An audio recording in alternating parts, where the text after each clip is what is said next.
December Progressive Magazines, exercise number 9, 80 words per minute, 5 seconds.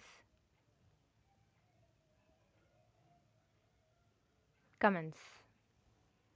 I rise to commend the Constitution Amendment Bill seeking to have an impartial and multi-member election commission. The object of the bill is simple but important. It seeks to provide for a multi-member election commission, removal of the members of election commission, including the chief election commissioner, from office only in like manner and on like grounds as a judge of the Supreme Court, and powers to the Election Commission to make rules for regulating its own procedure, etc. The present position under Article 324 of the Constitution is that the superintendent's direction and control of the preparation of the electoral rolls for and the conduct of all elections to Parliament and to the state legislature and of the officers of the state legislature and of the officers of the President and Vice President are vested in the Election Commission. Clause 2 of the article visualizes that the Election Commission consists of the Chief Election Commissioner and such number of other election commissioners as the President may from time to time fix. But unfortunately, the Commission continues to be a single member body in spite of the demand in Parliament, the press, and the public platform. The Chief Election Commissioner, the words election commissioners are incorrect, is the sole authority in all matters pertaining to preparation of the electoral rolls and conduct of election of the President, the Vice President, and members of Parliament, and of state legislatures. In this largest democratic electoral system in the world, the entrustment of one single individual with this task, which has a great bearing on the functioning of democratic institutions, is not desirable. What are the duties and functions entrusted to the Election Commission?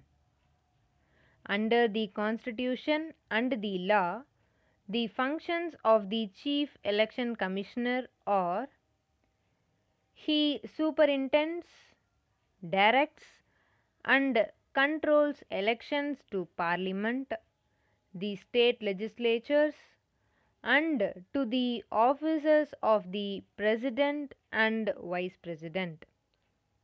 He is also responsible for preparation and revision of electoral rolls for all these elections. It is his duty to see that the electoral rolls are kept up to date at all times. He is required to superintend elections to fill casual vacancies in Parliament and state legislatures. He is required to give his opinion under Article 103 and 192 when a vital question arises whether of Parliament or of a state legislature subject to any of the disqualifications. December Progressive Magazines, exercise number 10, 80 words per minute. 5 seconds.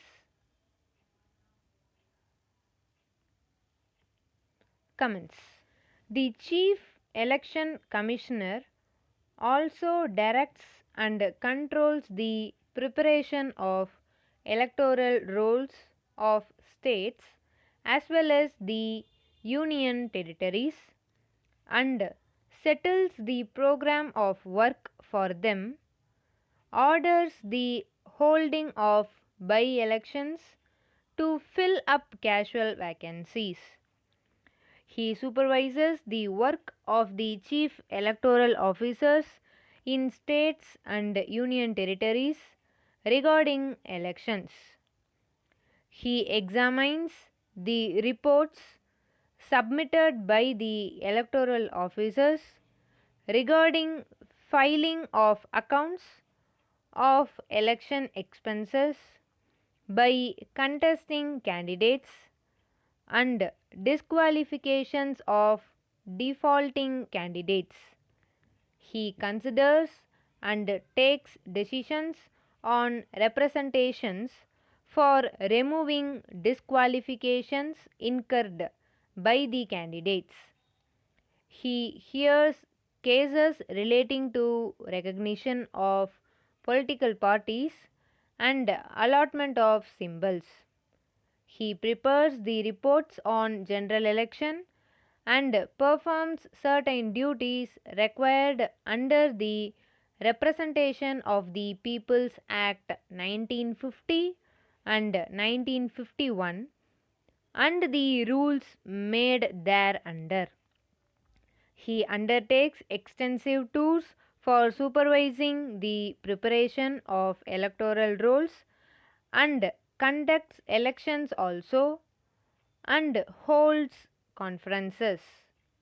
He also attends to administrative and financial matters pertaining to the Commission's organization and its functions. These are, in short, the functions of the Commission. Would it be possible for one individual to do full justice to the task assigned to the Commission, and can a single individual loaded with so many important duties present a picture of efficiency and impartiality? In my opinion, he can never. In this respect, it would be worthwhile to quote what the Joint Committee on Amendments to Election Law had said. It is a committee constituted by both houses of Parliament.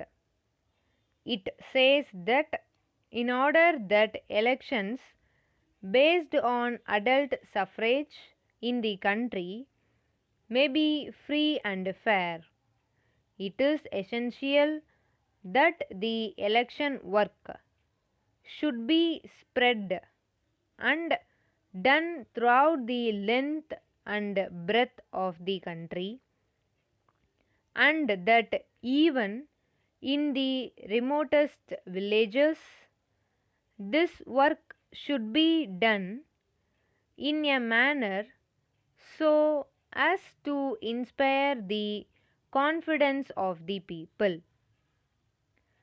The election machinery should be such that it may function effectively in every village, town, and city in an independent, impartial, and fair manner.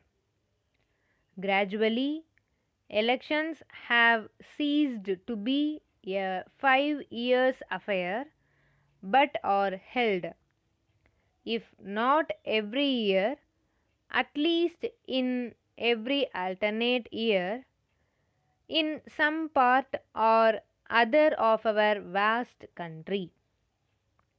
The elections have therefore become a continuing process entailing enormous work on the Election Commission.